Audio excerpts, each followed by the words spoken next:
Estamos en este estudio tratando de entender en el día de nuestro programa misionero, entender en qué consiste la real condición de un creyente que puede hablar como creyente, de tener verdaderas experiencias con Dios. Entiendan que el hecho que hace de usted una persona cristiana objetivamente convencida de su fe cristiana es su experiencia con Dios. No es todo lo que usted sabe de lo que la Biblia dice. No es todo lo que usted ha entendido y usted dice, yo lo creo por la fe.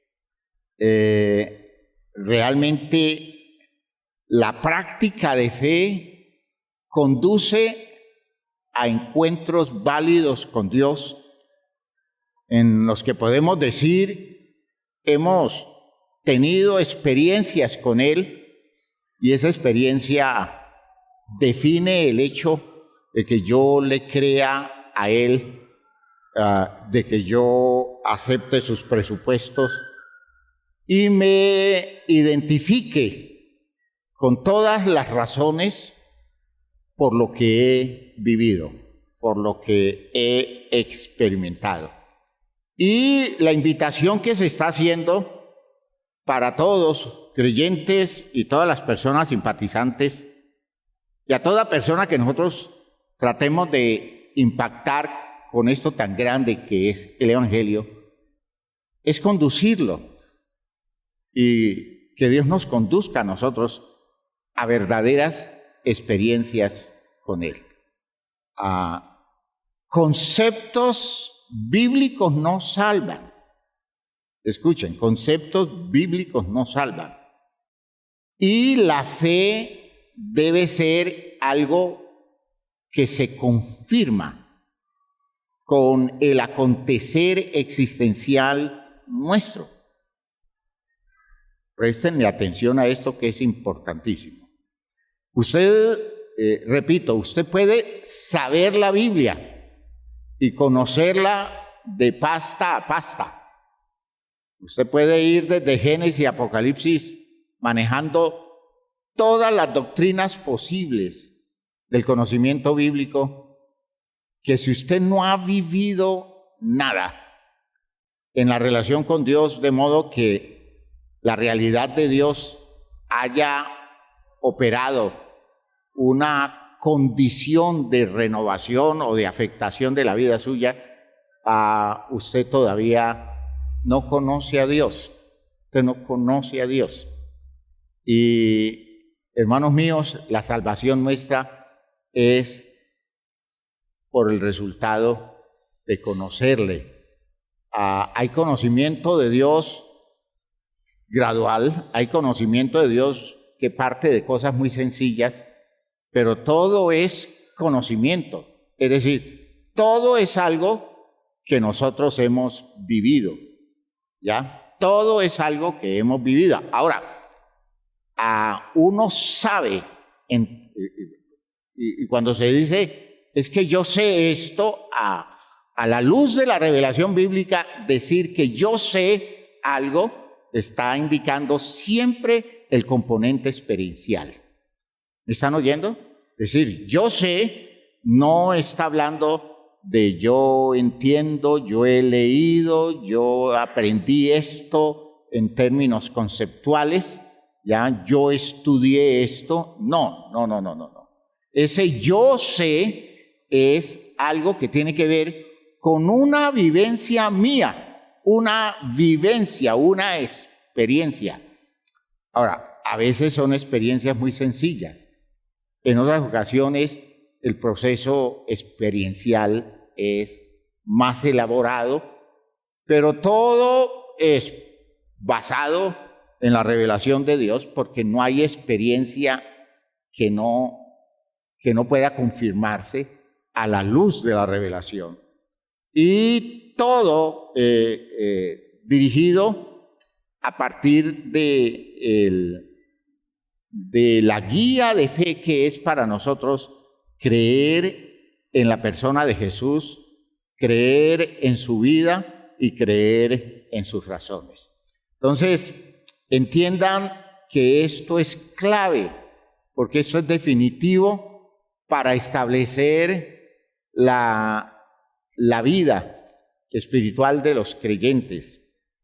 Una sola experiencia puede sustentar una existencia, a veces con poca información, pero suficiente como para confirmar que la experiencia tiene relación con la revelación de Dios, con la revelación de la palabra. Y a veces, hermanos míos, mucha información sin una sola experiencia no da estabilidad espiritual a nadie, ¿ya?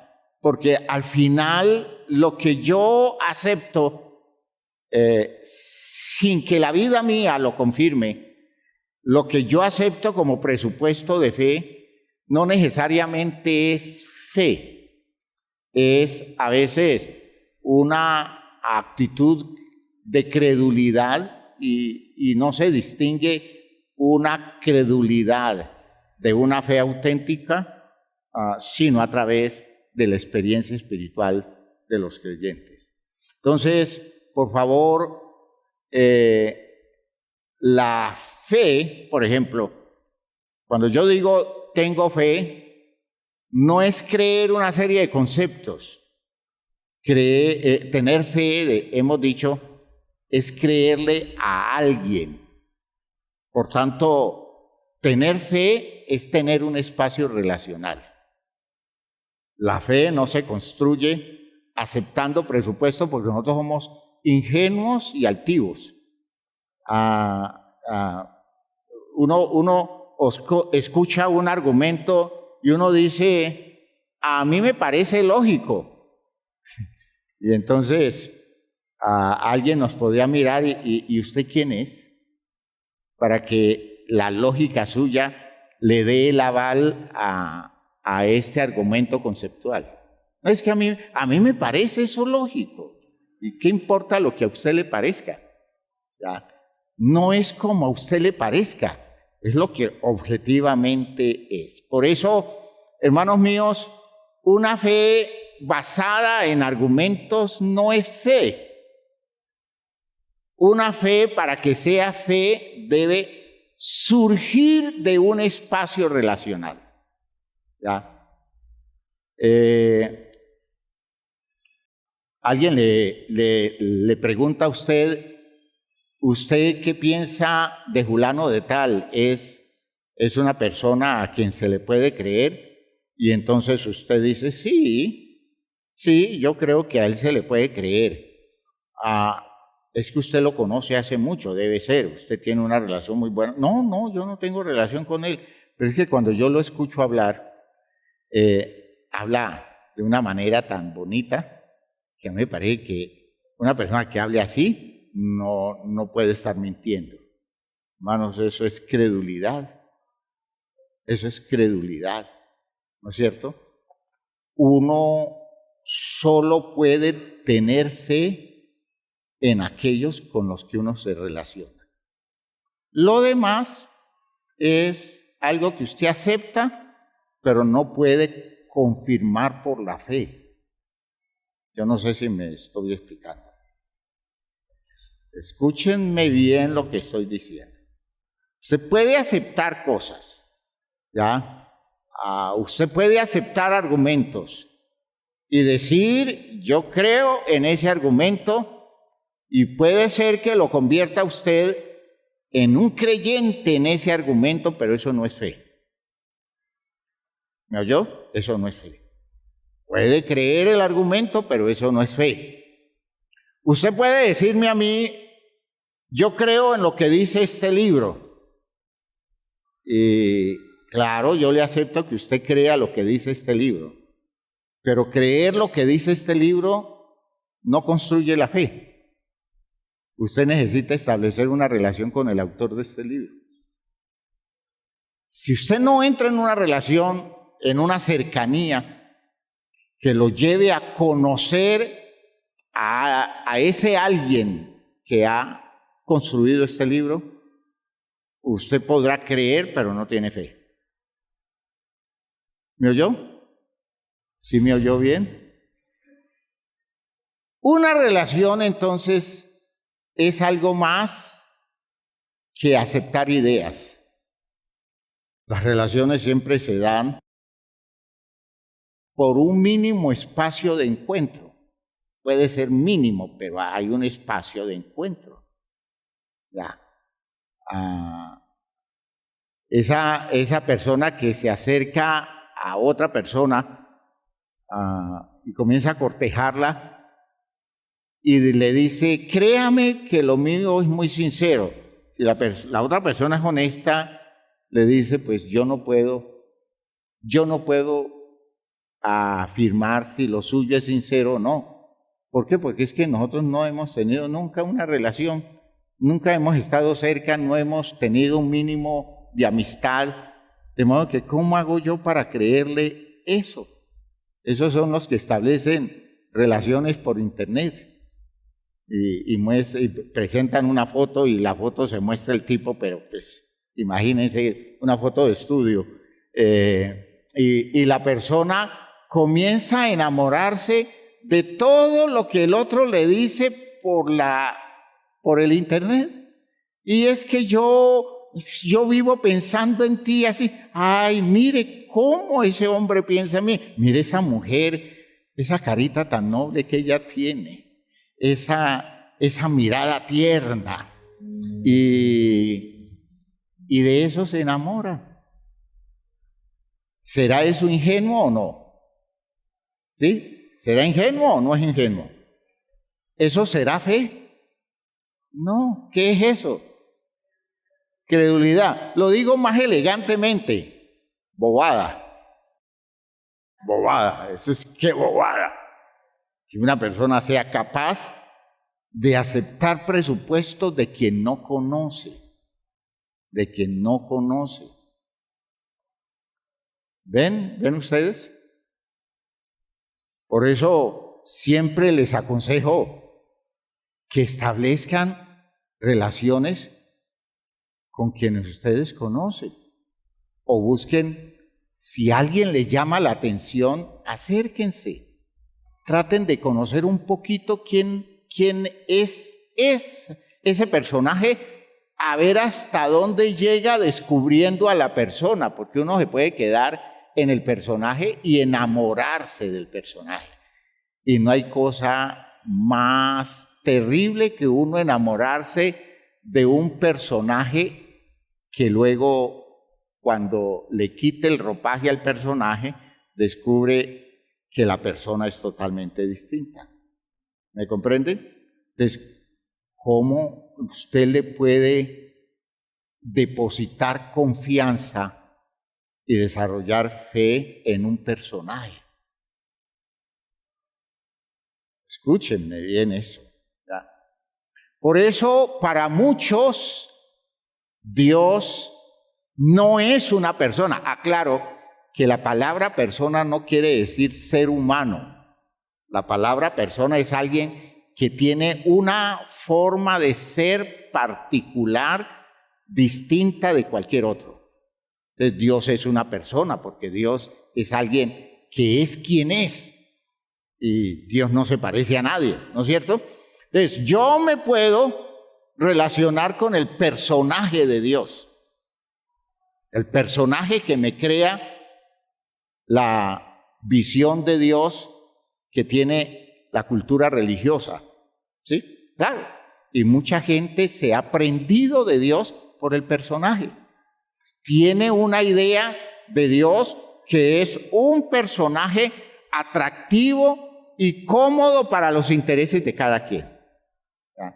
Porque nosotros tenemos una cantidad de elaboraciones acerca de Dios donde Dios hace parte de todo el juego de la imaginación y del desborde de intereses que tiene la gente y quieren involucrar a Dios con todas esas cosas. Esas personas no tienen fe en Dios, sino que son crédulos, aunque estén hablando de Dios. ¿Ya? Aunque estén hablando de Dios. ¿Sí? Recuerden la frase de Jesús que retoma a Isaías. Este pueblo se acerca a mí con su boca y con sus labios me honra. ¿Ah? Pero ¿qué dice él? Su corazón, ¿qué? Está lejos de mí. ¿Por qué? Porque ellos no están relacionados conmigo. Ellos se relacionan es con una información que les dan, no conmigo. Su corazón está muy distante, porque ellos están prendados de un Dios que les han contado. Y su temor de mí, dice el texto, no es más que un mandamiento de hombres que les ha sido enseñado.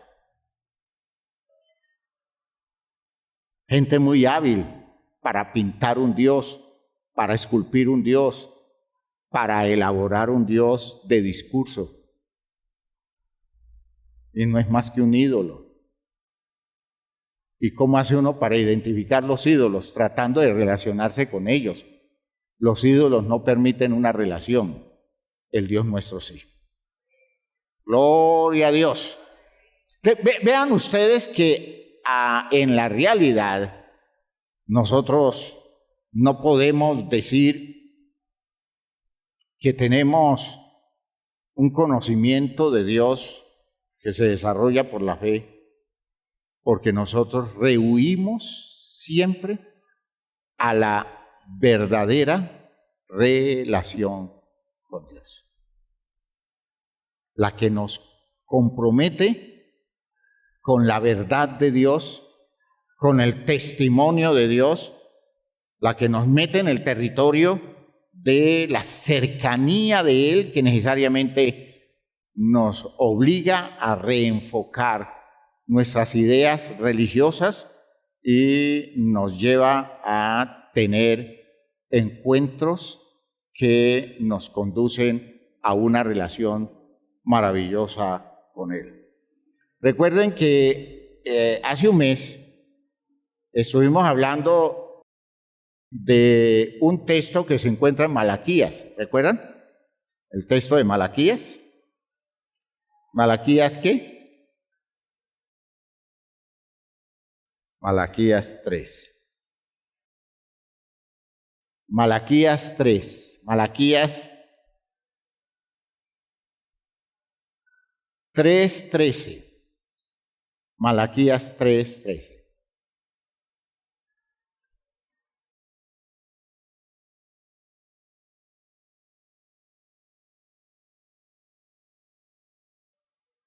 Mucho concepto suelto, pocas vivencias relacionales, por tanto, hermanos míos, poca experiencias que confirmen una fe y que nos coloquen a nosotros a vivir con la claridad de la experiencia. Miren ustedes esto, hermanos. Cuando usted tiene experiencias con Dios, usted no necesita más. Todo lo otro va a llegar por añadidura. Todo lo otro. Como es el mejoramiento económico, el respaldo a muchos niveles de parte de Dios. Todo eso llega, pero eso es añadidura. Eso no es lo que define nuestra relación con Dios. Porque cuando tenemos una relación con Dios, estoy repasando ideas que vimos hace un mes. Cuando nosotros tenemos una relación con Dios, Las experiencias que alcanzamos en esa relación son suficientes. Son suficientes. Uno se siente pleno con vivir experiencias con Dios. Las añadiduras no definen nuestro nivel relacional con Él, no nos hacen verlo más grande, no nos hacen verlo más pequeño. Eso nada tiene que ver. ¿Por qué? Porque todo se encuentra en el espacio relacional que aprendemos a disfrutar. Creamos el vínculo y ese vínculo se disfruta en la profundidad del encuentro, y que las cosas resulten de una forma o resulten de otra forma se puede dar. Y eso no cambia en nada el hecho de que nosotros no, digámoslo así, nunca nos daremos la libertad de renunciar a esa relación con Dios, a pesar de que las cosas, por ejemplo, materialmente no resulten. Porque para mí será más agresivo, más violento y más destructivo para mi vida el perder mi relación con Él que la obtención de todas las cosas que la vida me dé en esos espacios donde la renuncia a Dios es la condición para ser bendecidos por el mundo. Entonces uno dice, cuando uno ve una persona que fácilmente suelta el espacio espiritual porque se ve seducido, impactado por intereses de este mundo, uno dice, allí no ha habido una relación con Dios, allí no ha habido experiencias con Dios. Eso no lo hace una persona que vive reales experiencias con Dios. Puede ser que haya tenido un impacto religioso, puede ser que haya estado desbordado de emoción, pero cuando eso pesa más, quiere decir que lo que se ha vivido con Dios es insuficiente y podría decir es nada. Un cristiano entonces no es el producto de ideas. Un cristiano es el resultado de encuentros válidos con el Dios Todopoderoso. ¿Me oyeron, hermanos míos? Es el resultado de encuentros válidos. Y de esos encuentros surge la relación de fe y surge la experiencia de un creyente que dice, aunque me pierda el mundo entero, yo no me pierdo la relación con Él. ¿Ya? Y renuncio a lo que sea para mantenerme fiel a Él, porque lo que encuentro en la relación con Él, ninguna otra cosa de esta vida me lo va a dar. Eso quiere decir que alguien conoce relacionalmente a Dios. Y no hay otra forma. Por eso, insisto, cuando yo escucho el discurso de alguien y me habla cosas muy bonitas y me dice cosas muy interesantes, hasta me demuestra todo lo que sabe de la Biblia, pero conozco su actitud frente a la vida, su deslealtad frente a la fe, digo yo, eso es cháchara. Eso es cháchara. Eso es cuento. No sabe nada. No sabe nada. El apóstol Pablo dice, si alguno se cree sabio entre ustedes, cree saber más que los otros, aún no sabe nada como debe saberlo. Aún no ha entendido nada. Porque le hace falta la vivencia. Cuando la vivencia llega, no hay libertad para la presunción. Hay un gozo enorme que demanda mucha humildad, ¿verdad? Y mucho respeto a la condición del otro. Nunca una afectación de superioridad, sino un sentimiento enorme de agradecimiento a Dios porque nos dio la oportunidad de tener una experiencia con Él. Gloria a Dios. que nunca ha sido algo que nosotros hemos merecido, sino todo es el resultado de su gracia. Y miren el texto de Malaquías 3:13. Dios se queja de un pueblo. Dios se queja de un pueblo. Dice, vuestras palabras contra mí han sido violentas, dice Jehová. Y dijisteis, vean los niveles de inconsciencia, ¿no? Y dijisteis, ¿qué hemos hablado contra ti? Habéis dicho, por demás es servir a Dios. Miren cómo habla alguien que habla desde los conceptos que argumenta como fe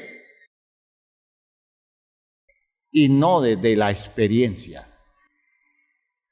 Es distinto aquel que está tocado por la experiencia con Dios, a aquel que tiene unas ideas religiosas, unos conceptos, y la medida que hace de la validez o no de las cosas no es un espacio relacional, sino el hecho de que las cosas comiencen a dar fruto según se espera en el mundo común.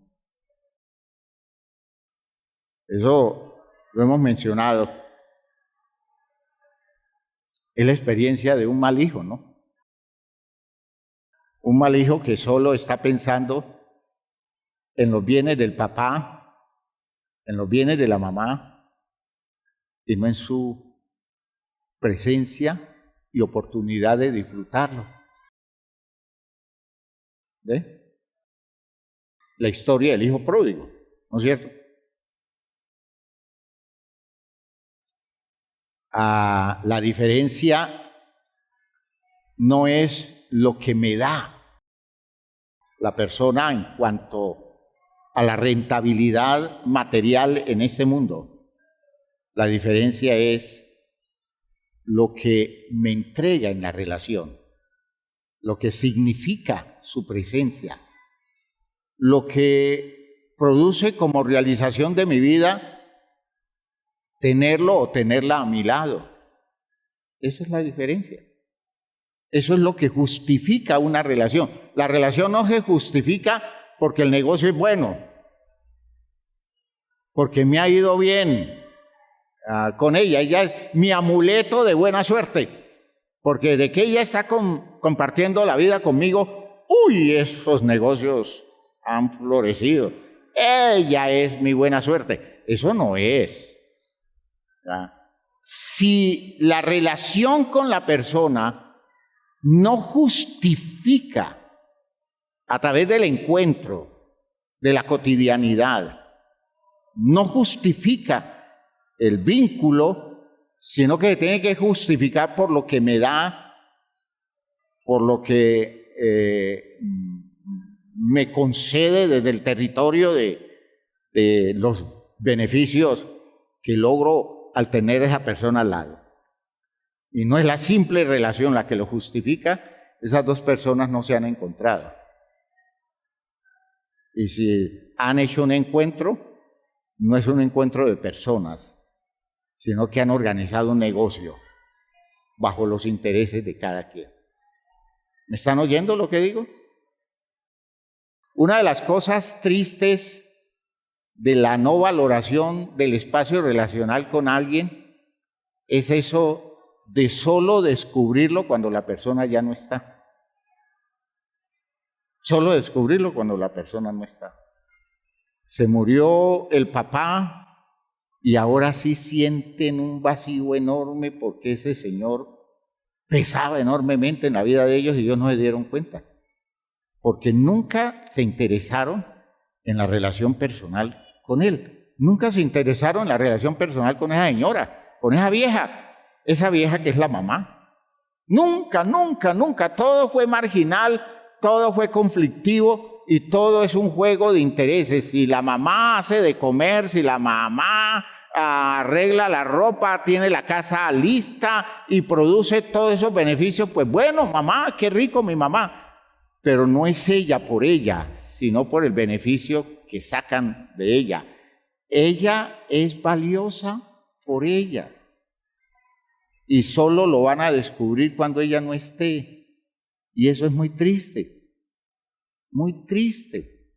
que se haya estado al lado de alguien que nunca haya sido un territorio relacional disfrutable, porque nunca se le buscó por el lado de su valor, sino de los intereses que de ella podían emanar y podían beneficiar a quienes se relacionaban, como son los hijos.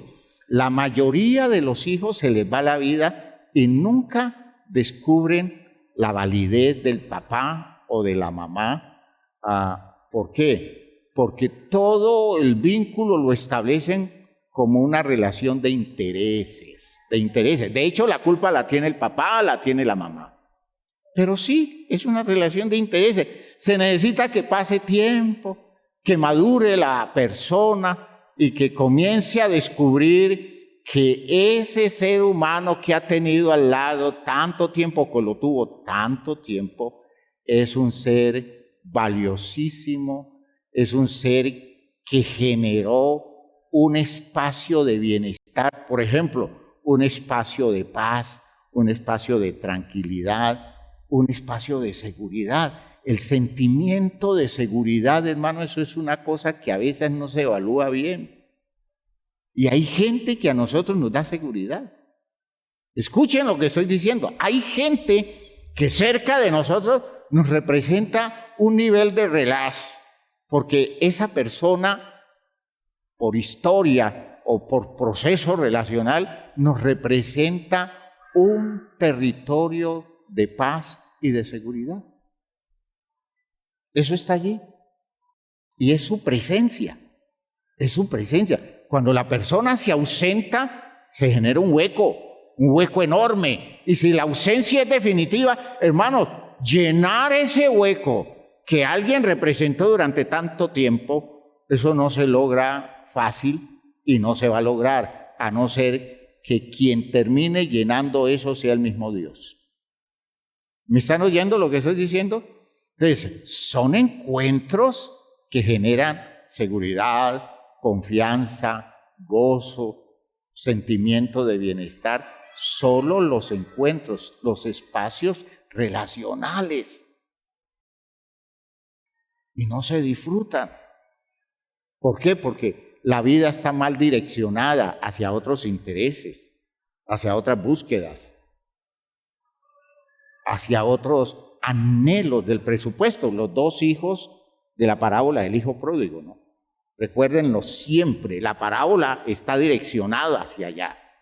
Esos muchachos nunca valoraron al padre.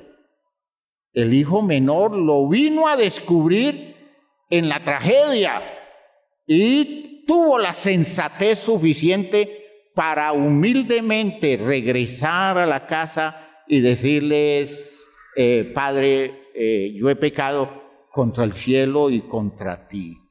¿Ya? Por tanto, yo no soy digno de ser llamado tu hijo, pero yo solo quisiera que tú me aceptaras aquí en la casa y me dejaras trabajar como uno de tus jornaleros, porque tenerte cerca solo como un jornalero es la bendición más grande que yo puedo soñar en medio de mi tragedia, la que viví con muchos bienes, pero lejos de ti. El hombre no regresa por bienes, el hombre regresa por la cercanía del papá. Fíjense que eso es un regreso salvador, porque por fin valoró al papá, por fin encuentra sentido a estar cerca de él, y no importa que nunca más vuelva a tener bienes, solo precisa el espacio de cercanía. ¡Aleluya! Y ese descubre el secreto de la bendición que justifica una existencia al lado del Padre.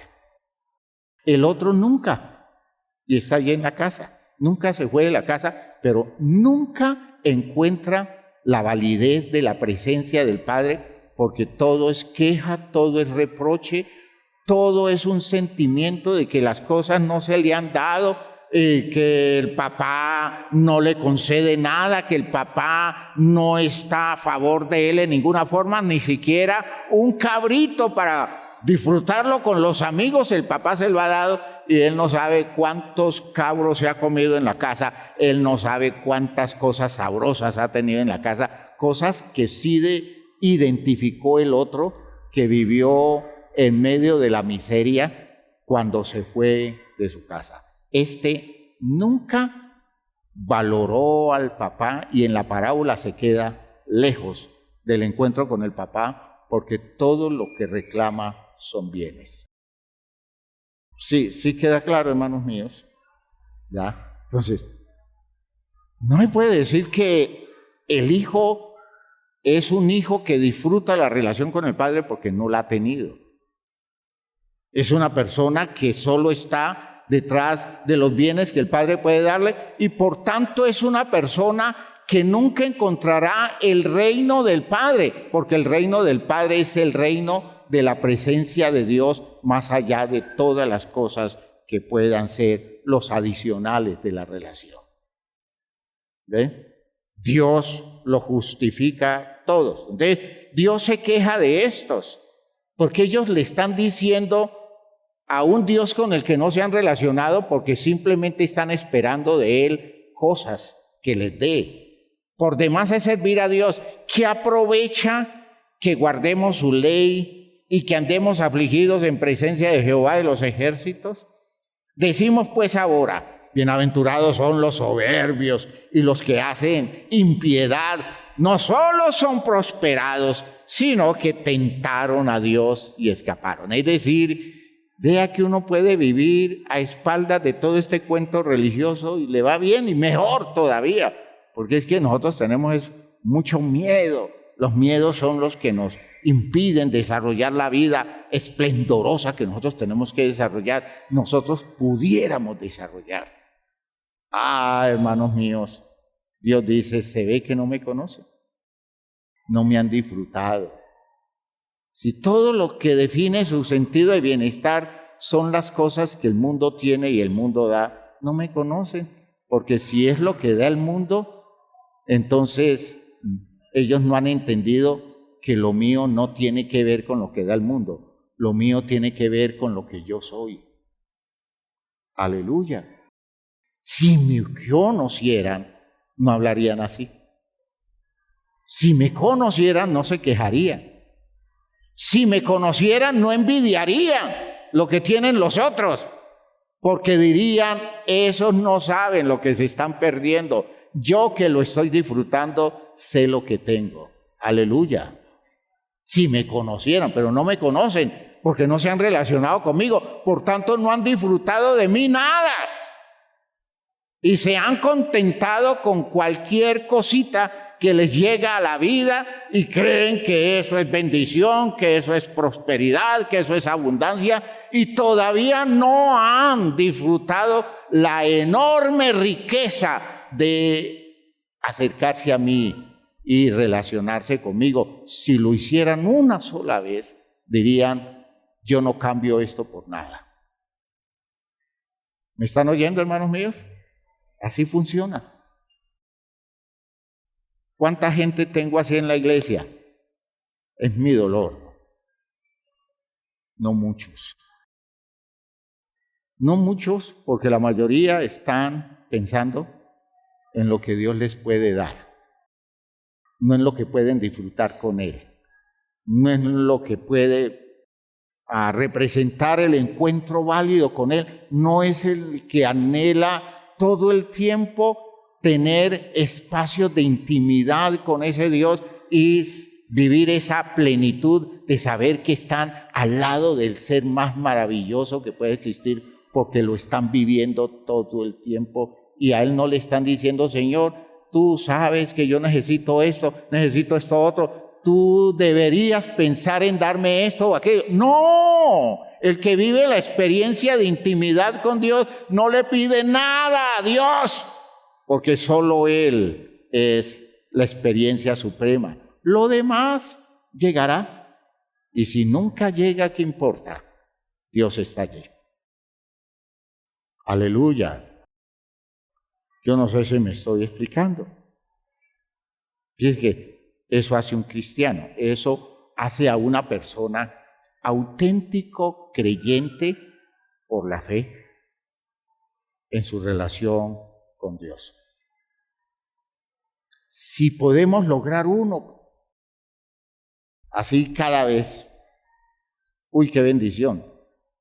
De esas personas es que dice la Biblia que hay fiesta en el cielo cuando alguien hace ese descubrimiento, porque eso hace que esa persona se convierta en alguien radical en su relación con Dios.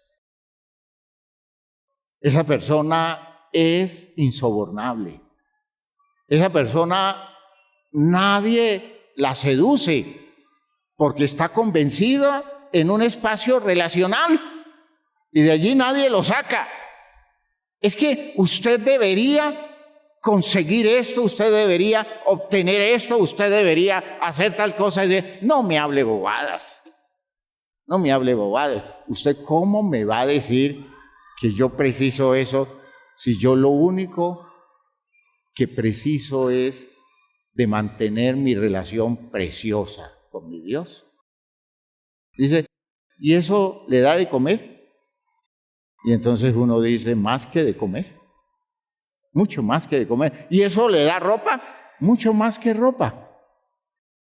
¿Y eso le da un techo? Mucho más que un techo. Dice, pues usted está loco. Sí, esa es la idea, estoy loco. ¿Por qué? Porque Dios es la respuesta absoluta a mi necesidad. ¿Me están oyendo? Dios es la respuesta absoluta a mi necesidad. Miren el texto hacia donde lo dirige Malaquías. Versículo 16. Entonces los que temían a Jehová hablaron cada uno a su compañero.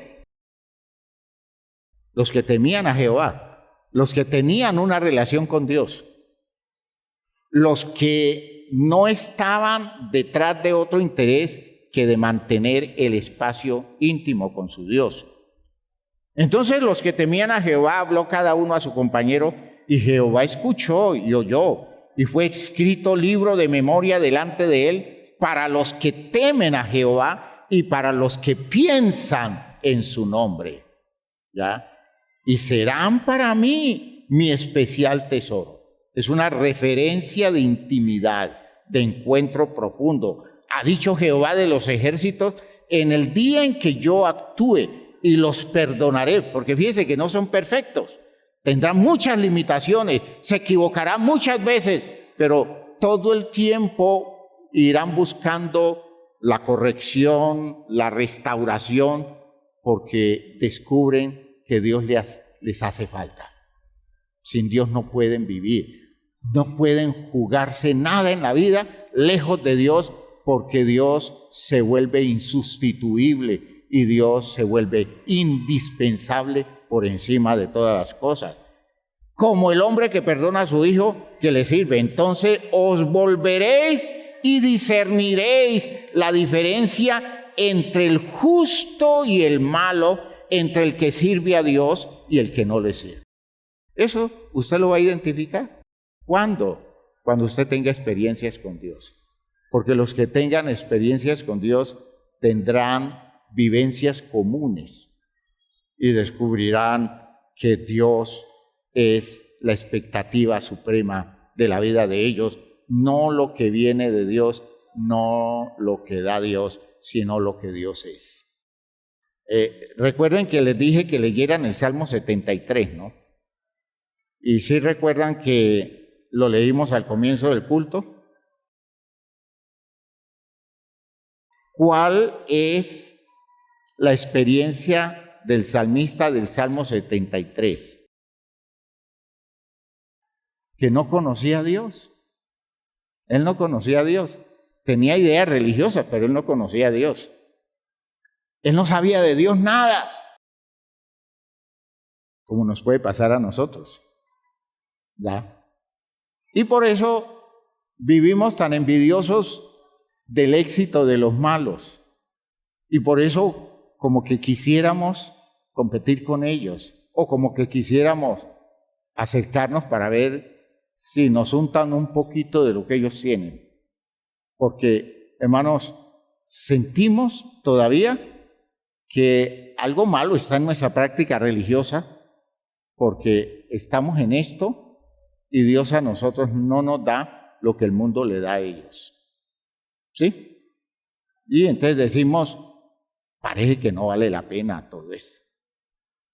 Y claro, no vale la pena porque aunque usted reciba todos los millones del mundo, si usted nunca tiene una experiencia con Dios, usted no descubre el secreto del valor de todo esto. Usted no lo descubre. ¿Por qué? Porque no tiene una experiencia con Dios.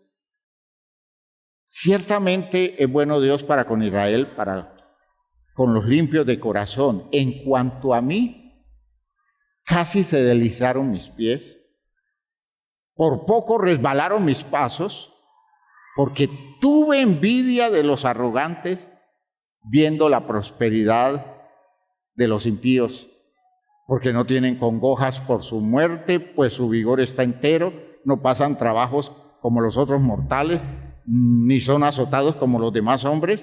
Por tanto, la soberbia los corona, se cubren de vestido de violencia, los ojos se les saltan de gordura, imagen grotesca de la abundancia antiguamente, ¿no? Siempre les he dicho eso. La idea de que tener tanto que casi los ojos se salen porque hay mucha gordura, eso indica prosperidad. ¿Se acuerdan ustedes? Siempre les coloco la imagen de esas dos fotos que colocan de aquel tendero que vende de contado y el otro que vende a crédito, ¿no es cierto? El que vende de contado está gordo y con mucha comida allí adelante, porque eso sí da ganancia. Pero el que vende a crédito está flaco y a punto y las ratas andan por todo el negocio porque está quedando en la miseria porque nadie le paga los créditos. Es decir, yo no vendo a crédito, vendo de contado. ¿Se acuerdan de esa imagen de hace algunos años? Imaginen, no hace ni 30 años que se daba esa imagen, cuando hoy los conocimientos de nutrición nos dicen, ¿cómo se le ocurre? Eso no indica salud, eso indica enfermedad. Pero lo que quiero hacerles ver es que el texto está señalando eso. ¿Cómo es posible que ese tipo, lleno de vida, y nosotros muriéndonos de hambre, y nosotros los creyentes, y él es una persona que descarta a Dios? Aquella persona que se deja tocar cuando le dicen, ¿usted cuántos años lleva como creyente? Yo llevo 20 años de creyente. ¿Y qué tiene? Pues no, nada, pero pues yo sigo esperando en el Señor. Dice, pues sigue esperando, mijo. ¿Cuál Dios? Ese Dios no existe, Dios no da nada, Dios no es una realidad, esas ideas son tontas. ¿A quién pueden convencer de eso? Al que no tiene una experiencia con Dios. Al que no tiene una experiencia con Dios. El que tiene una experiencia con Dios dice, ¿usted qué va a ver? Lo que yo he vivido con Él no lo cambio por nada. ¿Me están oyendo? Eso es una experiencia con Dios. Pero los que no tienen experiencia con Dios, que son aproximadamente el 90% de la iglesia, desgraciadamente es así. Eso cualquier cosa los toca, y si la vida los golpea en un área de sensibilidad, si las cosas se vuelven feas en un determinado momento, hasta allí les llega el entusiasmo religioso. ¿Por qué? Porque no tienen una experiencia que sustente algo, que le dé sentido a todo esto. Es que esto se vive. Y si no se vive, llega un momento en que uno lo descarta. ¿Por qué? Porque no tiene atractivo, no tiene sentido. El no sentido no es la dificultad, el no sentido es no tener experiencias con Dios. Entonces, es la idea del salmista. Cuando se ve frente a esos malos, él dice es que les va muy bien. Y si usted lee el versículo 10, no en Reina Valera, sino en otra versión que quiero que me la lean, cualquier otra versión que no sea Reina Valera. Versículo 10, alguien por favor, una sola que no sea Reina Valera. ¿Ya? Una solita. ¿Quién tiene por aquí? A ver, hermana Nancy. Por eso la gente acude a ellos y cree en todo lo que afirman. Como los ve tan ricos, los ve tan abundantes, los ve tan prósperos. Esa versión Reina Valera en ese texto sí perdió el año, ¿no? Por eso Dios hará volver a su pueblo aquí y aguas en abundancia serán extraídas para ellos. Eso no es así. El texto lo que está diciendo es lo contrario. La gente sigue a esos malos prósperos. ¿Por qué? Porque le cree todo lo que dicen por todo lo que tienen. ¿Ya? Y le dan la espalda a Dios por seguir a esos malos que son prósperos, que son abundantes en bienes y consideran que en eso consiste el éxito.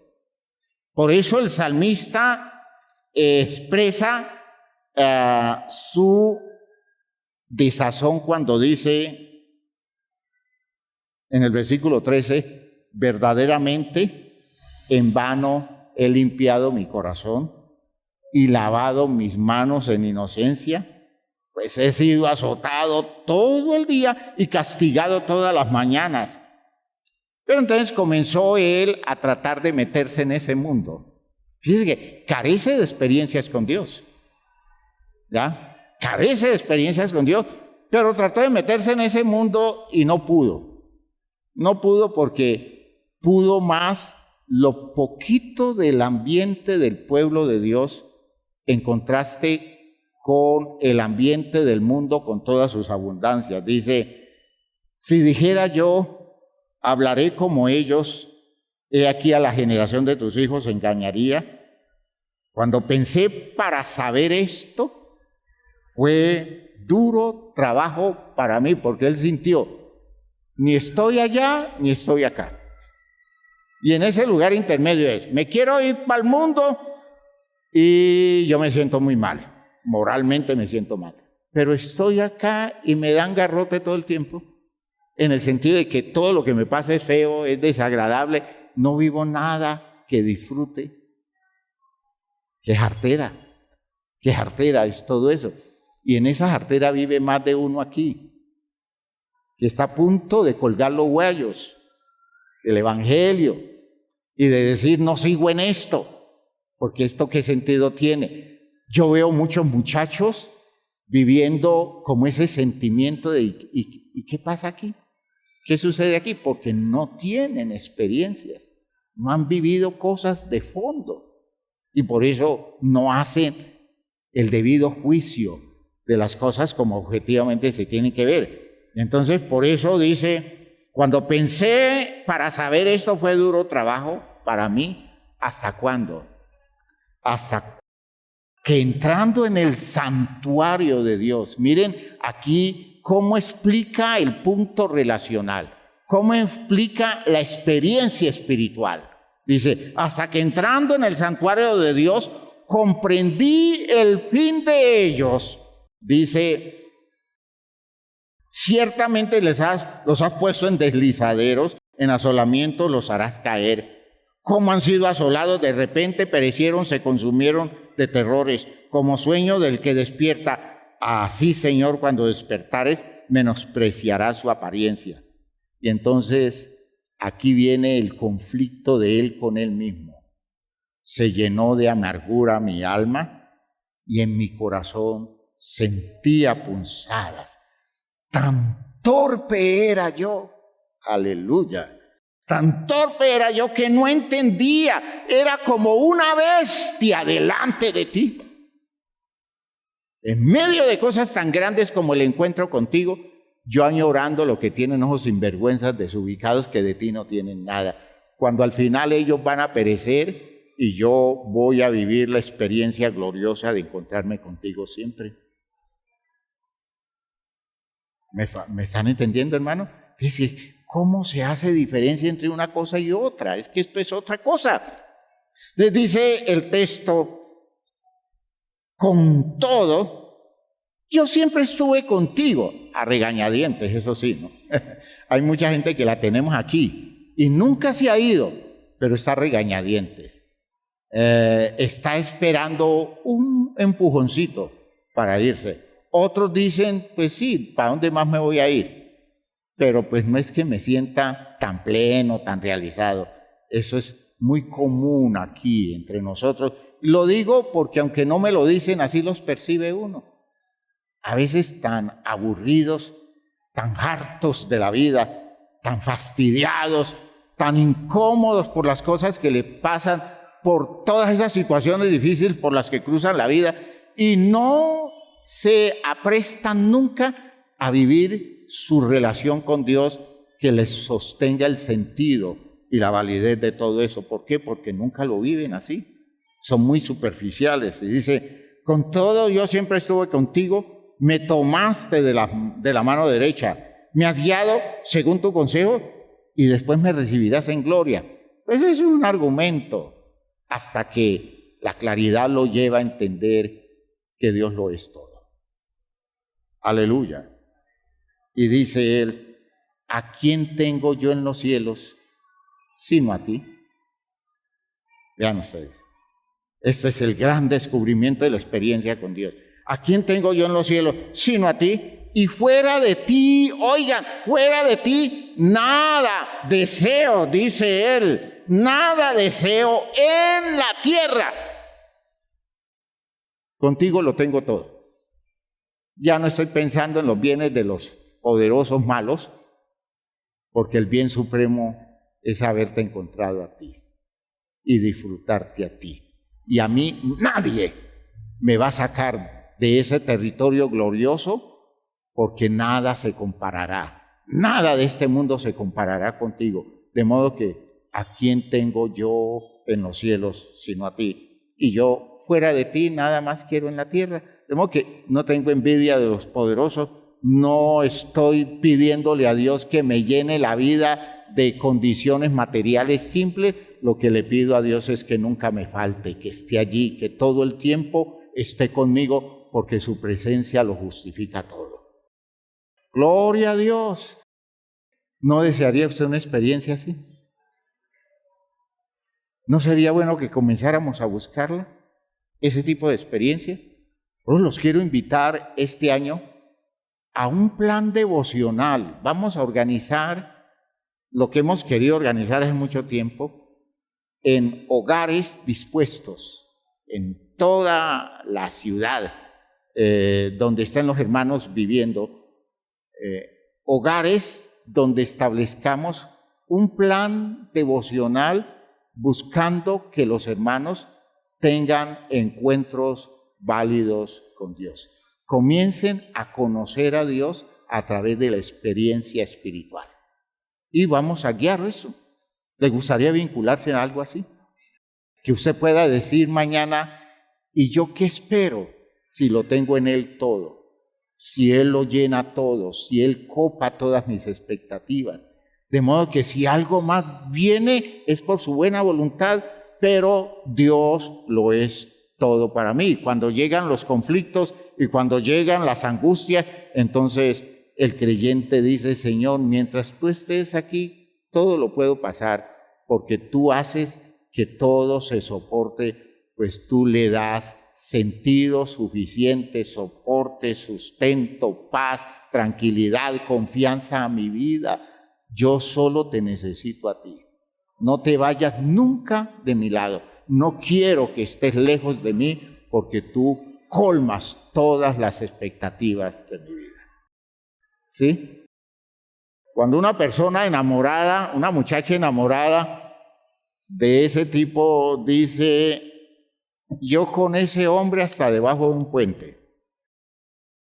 Está tratando de aproximarse a esa idea, solo que no llega. No es tan lejos. ese hombre no logra colmar sus expectativas tanto que hasta debajo de un puente pueda vivir con él. No, los seres humanos no resolvemos tanto, Dios sí. Gloria a Dios, Dios sí. ¿Me oyeron? Conozca al Dios de la Biblia y descubrirá que Él lo es todo para la vida suya. Dejemos allí. Voy a pedirles a ustedes que lean durante un mes, imagínense ustedes, durante un mes, el texto del Evangelio de Juan capítulo 5, Juan 5, vayan buscando para que señalen, Juan 5,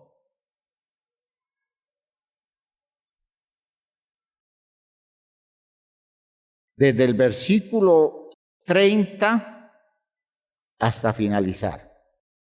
Juan 5, 30 hasta finalizar. ¿Sí? De eso vamos a decir algunas cosas más de esto que estamos trabajando. Cómo Jesús confronta a los judíos y a sus discípulos con la experiencia con Dios. ¿Quedó clara la idea de hoy? ¿Qué le hace falta de Dios a usted? Usted me podrá decir, pues, que me mejore el sueldo, ¿verdad? O usted podrá decir que por fin me dé un trabajo estable. Y entonces usted es uno de los hijos de la historia del hijo pródigo. Y todavía usted no justifica una fiesta en el cielo. Espero que usted descubra a Dios más grande que eso y viva una experiencia más profunda con Él. Lo invitamos a eso y vamos a crear los espacios para eso, porque cuando Dios colme su corazón con su presencia, con su realidad, usted dirá, ¿y qué más espero si Dios copa todas las expectativas de mi vida? Dios llena todo mi ser y lo satisface.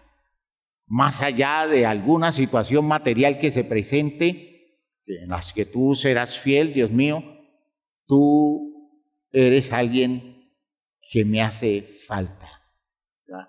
Esa idea de tú me haces falta más que mi vida, esa idea poética que se ve una exageración, es el sentido de nuestra relación con Dios. Dios es más indispensable para nosotros que nuestra existencia biológica. Por eso es mejor su misericordia que la vida. ¿Me oyeron? Es mejor tener siquiera su compasión que muchos años de vida. Mientras yo tenga a Dios metido conmigo en experiencias en las que Él me muestre su amor, su generosidad, aunque sea por misericordia, hermanos míos, eso importa más que muchos años de vida. Si puedo pasar un día con Dios en una intimidad especial que me haga anhelar la eternidad, me puedo morir al día siguiente. Y no estoy perdiendo nada porque lo he vivido todo en un día. Tengo una eternidad restante, pero lo he vivido todo en un día porque me encontré profundamente con Él. Pónganse de pie, por favor.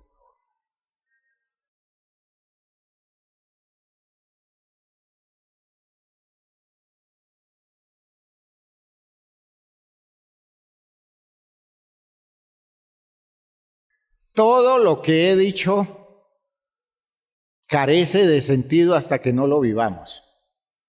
Se oye bonito, pero todo lo que he dicho carece de sentido hasta que no se viva. Hasta que usted no tenga una sola, solo le pido que tenga una experiencia con Dios. Y se sorprenderá la diferencia que hay. Y oiga, que usted convierta la vida suya en una consigna de búsqueda de experiencias con Él. Que usted lo convierta eso en una consigna, no sea persona que viva en esa condición tan plana la vida. Eso es mucho más grande. No se lo pierda, disfrútela, búsquelo. Y Dios no se lo va a negar, porque eso está buscando Él también con usted. Padre eterno, gracias por esto que nos has concedido, por esa claridad en la que has tú expresado tu buena voluntad y tu respaldo en las situaciones que tenemos que enfrentar, Señor, en las experiencias en las que tenemos que ubicarnos en la vida. Ayúdanos, Dios, a ir descubriendo el secreto de todo esto y poder vivir la plenitud de este conocimiento que nos cambia totalmente el enfoque de nuestra existencia. Ayúdanos, Señor, a abrir los ojos, a entender esto de manera clara. Señor, ayúdanos a vivir la experiencia de fondo del encuentro contigo y que esto le dé a nuestra existencia un orden nuevo, un sentido distinto, un nivel experiencial mucho más profundo. En el nombre glorioso de Jesucristo, gracias porque esto se está dando, porque esto lo estás trabajando, esto lo estás despertando en nosotros. En el nombre de Jesús el Señor. Amén, amén, amén. Gloria a Dios. Hermanos míos, no olviden los programas devocionales de Palabras para una Vida Abundante, el lunes, el día miércoles y el día viernes a las 6 de la mañana. No olviden las devocionales aquí en la iglesia. Si usted puede venir presencialmente a la devocional, venga. Y por favor, no olviden salud mental, ¿no? El programa de salud mental es una demanda para nosotros, tener claridad a ese nivel, porque uno tiene que sanar la mente y el único que puede sanar nuestra mente es Dios. Los espero esta tarde en los programas evangelísticos y el programa aquí a las 5 de la tarde. Dios les bendiga a todos. Salúdense unos a otros.